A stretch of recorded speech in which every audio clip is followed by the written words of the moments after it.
आप भी चाहते हैं राणा प्रताप ऑफिशियल के सारे ऑडियो वीडियो आप तक पहुंचे तो हमारे चैनल को सब्सक्राइब करें और बेल आइकन जरूर दबाएं। धन्यवाद। बोला बोला देवघर वाले बाबा की। देवघर जाती है, देवघर जाती है। सावन महीना में कमर सजाती है, फलाना के बेटी भी देवघर जाती है,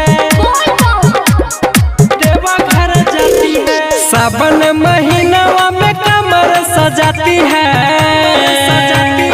बोल बम बम बम। सावन महीना में कमर सजाती है, फलाना के बेटी भी देवघर जाती है, बोल बम बोल के गंगा नहाती है, फलाना के बेटी भी देवघर जाती है। सावन महीना में कमर सजाती है, फलाना के बेटी भी देवघर जाती है,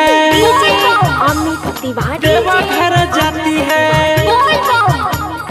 देवघर जाती है। सावन महीना में कमर सजाती है, फलाना के बेटी भी देवघर जाती है। रिमझिम बरसते हैं देखो बदरिया, उमरल है भीड़ बम देवघर नगरिया। रिमझिम बरसते हैं देखो बदरिया, उमरल है भीड़ बम देवघर नगरिया, देवघर नगरिया। बीच रहिया में रुकी चिलम चढ़ाती है, बोल बम बम बम। बीच रहिया में रुकी चिलम चढ़ाती है, फलाना के बेटी भी देवघर जाती है। सावन महीना में कमर सजाती है, फलाना के बेटी भी देवघर जाती है,